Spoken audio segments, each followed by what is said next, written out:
So hello student, welcome to learn with Pankaj Afsal की नई video में। तो आज का यह वीडियो उन बच्चों के लिए इम्पोर्टेंट होने वाला है जो बच्चे क्लास 10th में स्टडी कर रहे हैं। ठीक है, आज की इस वीडियो में हम आपको बताएंगे क्लास 10th फिजिक्स का सबसे फर्स्ट चैप्टर जो है आपका प्रकाश। ठीक है, जो आपका लाइट चैप्टर है वह सबसे इम्पोर्टेंट है बोर्ड एग्जाम की दृष्टि से। आज की इस वीडियो में हम आपको लाइट चैप्टर स्टार्ट करने जा रहे हैं। ठीक है, यह वीडियो कई पार्ट में डिवाइड हो सकता है। ठीक है, तो आज की इस वीडियो को पूरा देखना। हम आज की इस वीडियो में आपको लाइट चैप्टर का पहला थोड़ा इंट्रोडक्शन बताएंगे, ठीक है, और कुछ डिफिनेशन बताएंगे जो इम्पोर्टेंट होंगे। चलिए शुरू करते हैं आज की इस वीडियो को। अगर आपको फिजिक्स, केमिस्ट्री और बायोलॉजी के सारे चैप्टर को अच्छी तरीके से पढ़ना है तो हमारे चैनल को सब्सक्राइब कर लेना। ठीक है, देखिए सबसे पहले क्या है, प्रकाश को पढ़ने से पहले हम जानते हैं कि प्रकाश क्या होता है। ठीक है, तो देखिए यहाँ पर डिफिनेशन क्या लिखा हुआ है। प्रकाश एक प्रकार की ऊर्जा है। प्रकाश क्या है? एक प्रकार की ऊर्जा है जो विद्युत चुंबकीय तरंगों के रूप में संचारित होती है। ठीक है, इसका तरंगदैर्घ्य 3901 से 7801 के बीच होता है। ठीक है, इसका तरंगदैर्घ्य जो है 3901 से 20 के 7801 के बीच में होता है। ठीक है, उसके बाद देखिए क्या लिखा है, प्रकाश को चलने के लिए किसी माध्यम की आवश्यकता नहीं होती है। जो प्रकाश होता है उसे चलने के लिए किसी माध्यम की आवश्यकता नहीं होती है। ठीक है, उसके बाद क्या है, प्रकाश भी अनुप्रास तरंग है। जो प्रकाश है वह भी अनुप्रास तरंग है। यह मेरा खुद का पर्सनल बनाया हुआ नोट है। ठीक है, इसे मैंने खुद से ही बना के खुद ही जांच किया, उसके बाद मैं आप लोगों को यह सब बता रहा हूँ। ठीक है, यह आपका 100% है, पूरा का पूरा सही है आपका। इसी प्रकार अगर आप बोर्ड एग्जाम में लिखते हो तो आपका एक भी नंबर नहीं कटने वाला। ठीक है, क्योंकि यह मेरा पर्सनली नोट है। उसके बाद देखिए क्या है, यहाँ देखिए माध्यम है, उसके बाद है प्रकाश की चाल है मीटर प्रति सेकंड में। ठीक है, देखिए निर्वात में प्रकाश की चाल कितनी होती है? सर्वाधिक निर्वात में ही होता है 3.00 × 10⁸ ठीक है, उसके बाद कांच में जो है वो आता है 2.00 × 10⁸ ठीक है, उसके बाद है तारपीन का तेल। ठीक है, जो तारपीन का तेल होता है उसमें कितना होता है? उसमें होता है 2.04 × 10⁸ ठीक है, उसके बाद पानी जो होता है वाटर में 2.25 × 10⁸ ठीक है, उसके बाद जो रॉक स्टाल होता है, ठीक है, रॉक स्टाल होता है उसमें 1.96 × 10⁸ है। उसके बाद जो आपका नाइलेन होता है उसमें होता है 1.96 × 10⁸। जो आपका रॉक और नाइलेन होता है वह दोनों लगभग सेम ही होता है। ठीक है, वह दोनों आपका सेम ही होता है। ठीक है, उसके बाद देखिए क्या है, इसके बाद देखिए यहाँ पर क्या लिखा है, सबसे इंपॉर्टेंट क्वेश्चन भी आपको मिल सकते हैं जो प्रकाश चैप्टर है। देखिए पहला क्या है कि सर्वप्रथम, ठीक है, सर्वप्रथम है प्रकाश की चाल का पता किसने लगाया था? यह बहुत इंपॉर्टेंट हो सकता है अगर आप पूरा चैप्टर पढ़ चुके और आपको यही नहीं पता कि सर्वप्रथम प्रकाश की चाल का पता किसने लगाया था, तो यह कहीं शर्मिंदगी की बात हो सकती है आपके लिए, इसलिए आप इसे भी देख लें, उसे नोट भी कर लेना। ठीक है, क्या है, रीमक नामक वैज्ञानिक ने, ठीक है, जो रीमक नामक वैज्ञानिक है ने बृहस्पति ग्रह के उपग्रह गैनोमीड की सहायता से पता लगाया था। ठीक है, जो रीमक नामक वैज्ञानिक हैं बृहस्पति ग्रह के उपग्रह गैनोमीड की सहायता से पता लगाया था प्रकाश की चाल का। ठीक है, उसके बाद देखेंगे यहाँ पर कुछ इंपॉर्टेंट चीज़ें क्या है। इंपॉर्टेंट चीज़ है आपके लिए, प्रकाश से संबंधित प्रमुख सिद्धांत है। प्रकाश से संबंधित प्रमुख सिद्धांत है जो बहुत इंपॉर्टेंट हो सकता है। ठीक है, देखिए देखिए प्रकाश से संबंधित क्या है, प्रमुख सिद्धांत किस प्रकार है। ठीक है, देखिए पहला यहाँ पर है प्रकाश का कणिका सिद्धांत। ठीक है, प्रकाश का जो कणिका सिद्धांत वह किसने दिया था? वह न्यूटन ने दिया था। ठीक है, फिर प्रकाश का तरंग सिद्धांत, जो प्रकाश का तरंग सिद्धांत है वह किसने दिया था? हाइगेज। उसके बाद क्या है, प्रकाश का विवर्तन सिद्धांत, जो प्रकाश का विवर्तन सिद्धांत है उसे किसने दिया था? गैलीलियो। ठीक है, गैलीलियो ने दिया था।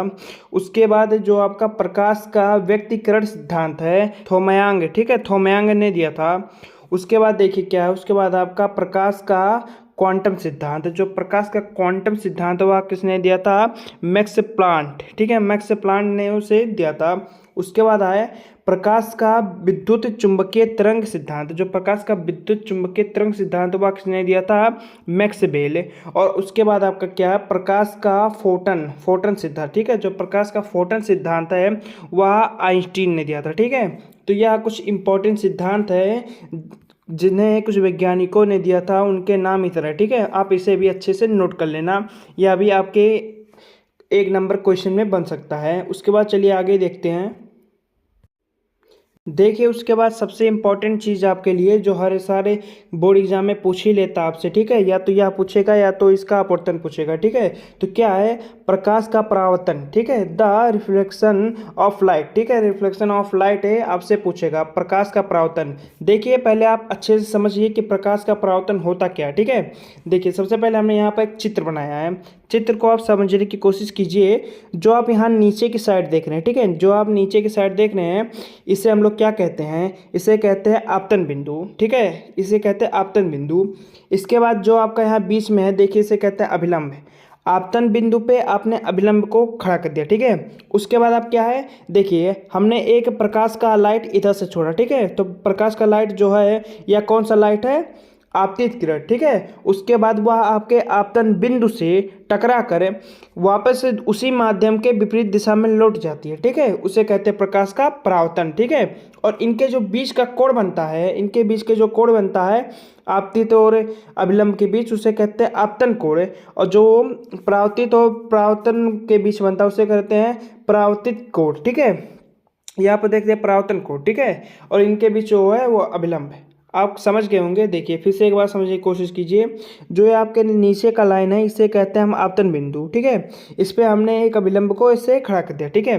अब क्या हुआ कि हमने एक साइड से प्रकाश का किरण छोड़ा, ठीक है, वह इसे पृष्ठ पर टकरा कर उसके दूसरे साइड में परावर्तित हो गई। आपके घर में जो ग्लास होता है, ठीक है, जो शीशा होता है, अगर आप उस पर प्रकाश का वो डालेंगे, ठीक है, प्रकाश की लाइट डालेंगे उस पर, तो वह देखिए कि आपका दूसरे साइड से वह रिफ्लेक्ट हो जाता है, ठीक है। सेम उसी प्रकार यह थ्योरी है, ठीक है। इसके बाद देखिए इसमें लिखना कैसे होता है आपको। देखिए यहाँ पर हमने क्या लिखा है, प्रकाश का परावर्तन क्या होता है, ठीक है। जब प्रकाश की किरणें किसी सतह से टकराकर, ठीक है, जब प्रकाश की किरणें किसी सतह से टकराकर वापस उसी माध्यम में विपरीत दिशा में लौट जाए, ठीक है, तो उसे प्रकाश का परावर्तन कहते हैं।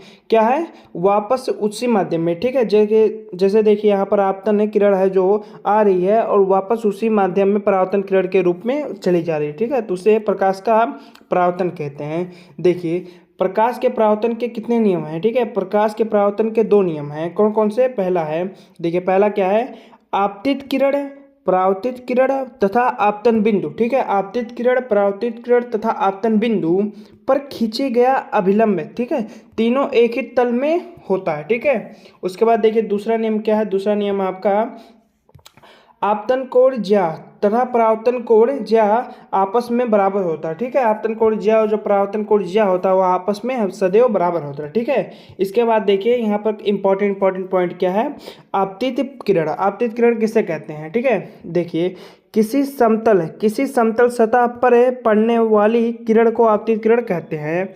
सिंपली किसी समतल सतह पर पड़ने वाली किरण को आपतित किरण कहते हैं। यहाँ पर आप लोग देख सकते हैं, ठीक है। उसके बाद देखिए आपका क्या है, परावर्तित किरण, ठीक है, दूसरा आपका परावर्तित किरण। तो देखिए जिस माध्यम में चलकर आपतित किरणें सतह पर आती है, ठीक है, उसी माध्यम में लौट गई किरण को परावर्तित किरण कहते हैं। जिस माध्यम में चलकर सतह पर कोई किरण टकराती है तो उसी माध्यम में विपरीत दिशा में लौट गई किरण को उससे परावर्तित किरण कहते हैं, ठीक है। आप लोग इसका डिफिनेशन है, अगर आप चित्र को समझ जाते हैं, ठीक है, तो आप इसका डिफिनेशन है अच्छी तरीके से बना के भी लिख सकते हैं, ठीक है। उसके बाद देखिए आगे क्या है, देखिए उसके बाद क्या है, उसके बाद आपका आपतन बिंदु, ठीक है। आपतन बिंदु किसे कहते हैं, जिस बिंदु पर आपतित किरणें सतह से टकराती है उसे आपतन बिंदु कहते हैं, ठीक है। जिस बिंदु पर सतह से टकराती है उसे आपतन बिंदु कहते हैं। उसके बाद क्या है, अभिलंब। देखिए अभिलंब किसे कहते हैं, किसी समतल सतह के किसी बिंदु पर खींचे हुए लंब को अभिलंब कहते हैं। कुछ इस प्रकार समझिएगा। मान लीजिए यह आपका एक समतल सतह, ठीक है, उसके किसी बिंदु पर अगर यहाँ से हम एक क्या है लंब को खींच देते हैं, ठीक है, तो इसे ही हम लोग अभिलंब कहते हैं, ठीक है। उसके बाद देखिए क्या है, आपतन कोण और परावर्तन कोण, ठीक है। आपतन कोण परावर्तन कोण क्या होता है, देखिए सबसे पहले चित्र के माध्यम से समझिए। ये आपका एक आपतन बिंदु हो गया, ठीक है। इसके बाद यह आपका बीच में एक अभिलंब हो गया। इसके बाद देखिए जो प्रकाश की किरण आती है उसे आपतित किरण कहते हैं और जो चली जाती है उसे परावर्तित किरण कहते हैं। पर जो आपतित और अभिलंब के बीच कोण बनता है उसे आपतन कोण कहते हैं और जो परावर्तित और अभिलंब के बीच कोण बनता है उसे परावर्तन कोण कहते हैं, ठीक है। तो देखिए क्या है डिफिनेशन इसका आपतन कोण का, कि आपतित किरणें आपतन बिंदु पर खींचे गए अभिलंब से जो कोण बनता है उसे आपतन कोण कहते हैं। उसके बाद क्या है, परावर्तन कोण, ठीक है। परावर्तित किरण आपतन बिंदु पर खींचे गए अभिलंब से कोण बनती है, उसे परावर्तन कोण कहते हैं, ठीक है। तो आपका आपतन परावर्तन कोण इसी प्रकार है, ठीक है। तो आज की इस वीडियो में बस इतना ही, आगे का इसका हम पार्ट सेकंड में देखेंगे, ठीक है।